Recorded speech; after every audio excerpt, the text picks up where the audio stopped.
গত পর্বে ইম্পারেটিভ সেন্টেন্সটা আমরা রিভিশন করে দেখিয়েছিলাম। তো আজকে ইম্পারেটিভেরই একটা অংশ, গুড যুক্ত শব্দ, থ্যাঙ্ক যুক্ত শব্দ এবং হ্যাপি যুক্ত শব্দ, এইগুলোর ন্যারেশন চেঞ্জ কিভাবে করবে তার টিপস আজকে দেবো। আমি গত দিনকে বলেছিলাম। তো সবার আগে সাবস্ক্রাইব করে নিতে ভুলবে না এই ধরনের ছোটোখাটো গ্রামাটিক্যাল টিপস পাওয়ার জন্য। যে গ্রামারগুলো তোমরা কঠিন বলে তোমাদের মনে হয় সেগুলো অতি সহজেই করতে পারবে। লক্ষ্য করে দেখো, একটা এক্সাম্পল নিয়েছি, I said to my mother good morning. তাহলে যখন এই ধরনের good morning, good night, good bye শব্দগুলো থাকবে তখন মনে রাখবে রিপোর্টিং ভার্বের পরিবর্তে বেড ব্যবহার হবে। অর্থাৎ সেডের পরিবর্তে দেখো লক্ষ্য করে বেড ব্যবহার করেছি, আই বেড গুড মর্নিং। এরপর টু মাই মাদার, যাকে বলা হচ্ছে সে কিন্তু রিপোর্টের স্পিচের পরে চলে যাবে এবং তার আগে এখানে টু ব্যবহার করতে হবে। 2 নম্বর এক্সাম্পল নিয়েছি, the soldier said goodbye my friends.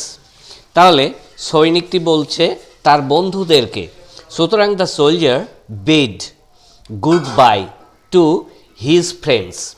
তাহলে শ্রোতা যাকে বলা হচ্ছে, যাকে বলা হচ্ছে কথাটা, অর্থাৎ শ্রোতার নামটা শেষে যাবে এবং তার আগে টু ব্যবহার করবে। আর একটা এক্সাম্পল এই বিষয়ে দেখাবো, গুড যুক্ত শব্দ গুড নাইট যেমন হয়, হি সেড গুড নাইট। তাহলে হি বেড গুড নাইট, কাকে বলা হয়েছে এখানে যেহেতু দেওয়া হয়নি তাই কিছু দেওয়ারও প্রয়োজন নেই। থ্যাঙ্ক যুক্ত বাক্যের ক্ষেত্রে কীভাবে ন্যারেশন চেঞ্জ করা হয় সেটা লক্ষ্য করো। I said to Anshu thank you. তাহলে এই ক্ষেত্রে কিন্তু কমা কোটেশন উঠে কোনো লিঙ্কার বসে না, মনে রাখবে। I thanked Anshu,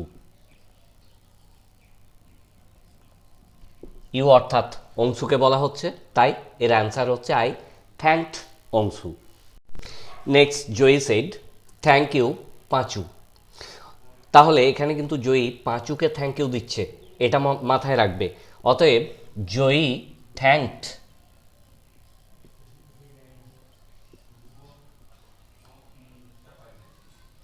Panchu, Joyee thanked পাঁচু।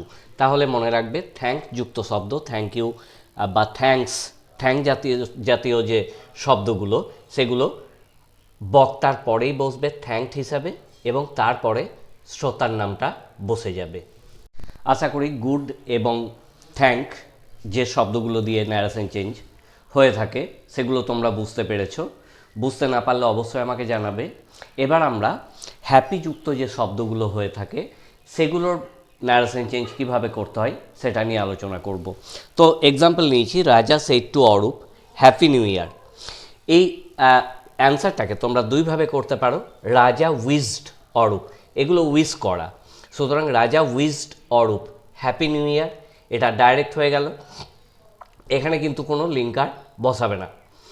অথবা Raja wished happy new year to Arup, সুতরাং কমা কোটেশন উঠে গিয়ে কোনো লিঙ্কার কিন্তু এখানে বসবে না, এটা মনে রাখবে। আবার দেখো আর একটা এক্সাম্পল নিয়েছি, Urmi said to Arnab happy birthday to you. তাহলে উর্মি অর্ণবকে বলছে, অতএব ইউ এখানে কিন্তু অর্ণব। এই অ্যান্সারটা তোমরা কিভাবে করবে লক্ষ্য করো, উর্মি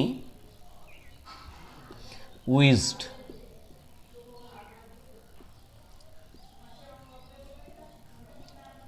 হ্যাপি